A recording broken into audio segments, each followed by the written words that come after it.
नमस्कार। कभी सोचा है कि सिर्फ एक दिन मतलब सिर्फ 24 घंटों की खबरें किसी देश की पूरी कहानी कैसे बता सकती हैं? आज हम ठीक यही करने वाले हैं, 5 सितंबर 2025 के भारत की सुर्खियों के जरिए। तो चलिए देखते हैं कि इस एक दिन में क्या-क्या हुआ। यही सवाल तो सबसे दिलचस्प है ना? आज हम 5 सितंबर 2025 की भारतीय हेडलाइंस को देखकर इसी का जवाब ढूंढने की कोशिश करेंगे। देखिए, ये सिर्फ खबरें नहीं हैं, ये तो एक देश की धड़कन, उसकी उम्मीदें और उसकी चुनौतियों की एक छोटी सी झलक है। तो सबसे पहले बात करते हैं इकोनॉमी की, क्योंकि पैसा और नीतियां यहीं से तो देश की दिशा तय होती है। आज की सुर्खियों में दो बहुत बड़े आर्थिक फैसले हुए हैं जो ना सिर्फ आज असर डालेंगे बल्कि भारत के आने वाले कल की पूरी तस्वीर बदल सकते हैं। और पहली और सबसे बड़ी खबर है टैक्स सिस्टम में एक जबरदस्त बदलाव। सरकार ने देश के गुड्स एंड सर्विसेज टैक्स यानी जीएसटी का एक बिल्कुल नया वर्जन पेश किया है। इसको जीएसटी 2.0 का नाम दिया जा रहा है और कहा जा रहा है कि इसका असर आम लोगों की जेब और बाजार दोनों पर सीधे सीधे पड़ेगा। तो आखिर इस बदलाव का मतलब क्या है? देखिए, पहले जहां टैक्स के इतने सारे स्लैब थे कि सिरदर्द बन जाते थे, अब सिस्टम को बहुत बहुत सिंपल बना दिया गया है। सिर्फ 3 स्लैब, 5% ज़रूरी चीज़ों पर, 18% ज़्यादातर सामानों और सर्विसेज पर और 40% लग्जरी आइटम्स पर। लेकिन सबसे बड़ा और सबसे अच्छा बदलाव है हेल्थ और लाइफ इंश्योरेंस को टैक्स से पूरी तरह आज़ाद करना। ये एक बहुत बड़ा कदम है जिसका मकसद त्योहारों के सीजन से ठीक पहले लोगों के हाथ में ज़्यादा पैसा देना है ताकि खर्च को बढ़ावा मिल सके। अच्छा, इकोनॉमी की दूसरी बड़ी खबर देश की सीमाओं के पार से आ रही है।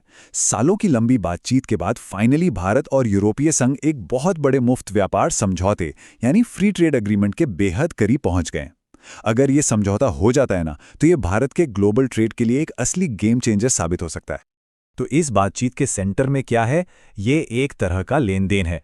यूरोपीय संघ चाहता है कि भारत उसकी गाड़ियों और मेडिकल इक्विपमेंट पर टैक्स कम करे और बदले में भारत चाहता है कि उसके कपड़ा, दवा और स्टील जैसे बड़े उद्योगों को यूरोप के इतने बड़े बाजार में आसानी से एंट्री मिले। मतलब ये एक ऐसी डील है जहां अगर बात बन गई तो दोनों ही पक्षों के लिए एक बहुत बड़ी आर्थिक जीत होगी। चलिए अब इन बड़े आर्थिक फैसलों से थोड़ा हटकर जमीन की हकीकत पर नजर डालते हैं, क्योंकि किसी भी देश की असली कहानी सिर्फ पॉलिसी पेपर्स में नहीं होती बल्कि उसके लोगों की रोजमर्रा की जिंदगी में होती है। और इस सेक्शन में हम देखेंगे कि कैसे एक ही दिन में भारत में चुनौती और जीत दोनों की तस्वीरें एक साथ उभर कर सामने आती हैं। एक तरफ हमें प्रकृति का कहर देखने को मिला।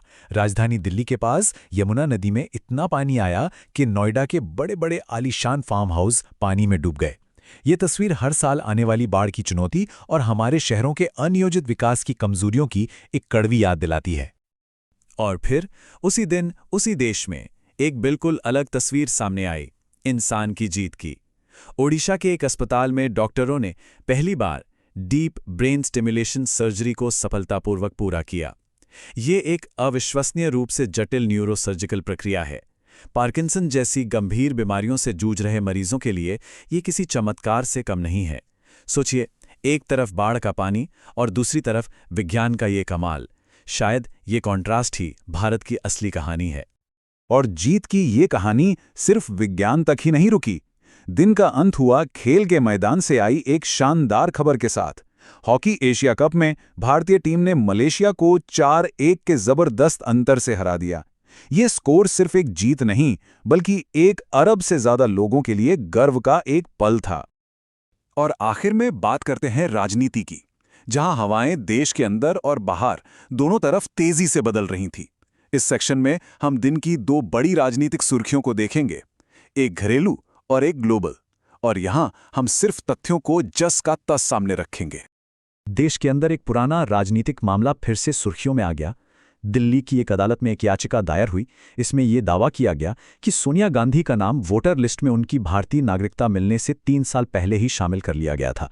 अब इस मामले में जालसाजी की आशंका को लेकर पुलिस जांच की मांग की जा रही है।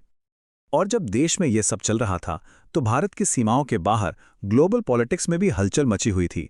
अमेरिका के पूर्व राष्ट्रपति डोनाल्ड ट्रंप ने एक तस्वीर पोस्ट की जिसमें पीएम मोदी, शी जिनपिंग और व्लादिमीर पुतिन एक साथ थे और उसके साथ उन्होंने ये चौंकाने वाला बयान दिया।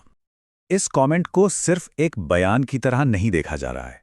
पॉलिटिकल एक्सपर्ट्स का मानना है कि ये अमेरिका, भारत और चीन के बीच बढ़ते व्यापारिक तनाव और बदलते रिश्तों का एक सीधा-सीधा संकेत है।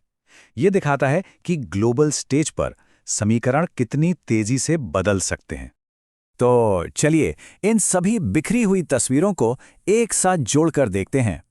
एक ही 24 घंटे के अंदर भारत ने एक बड़ा आर्थिक सुधार देखा, बाढ़ की चुनौती झेली, मेडिकल साइंस में एक नया मुकाम हासिल किया, खेल में जश्न मनाया, एक पुराने राजनीतिक विवाद को फिर से उभरते देखा और ग्लोबल स्टेज पर एक बड़ी भू राजनीतिक टिप्पणी का सेंटर पॉइंट बना। और ये सब हमें वापस हमारे पहले सवाल पर ले आता है। एक ही दिन की ये झलकियां दिखाती हैं कि भारत एक साथ कई मोर्चों पर लड़ भी रहा है और जीत भी रहा है। ये चुनौतियों और अवसरों से भरा एक बहुत ही कॉम्प्लेक्स सफर है। और सबसे बड़ा सवाल यही है कि कल का सूरज अपने साथ कौन सी नई कहानी लेकर आएगा।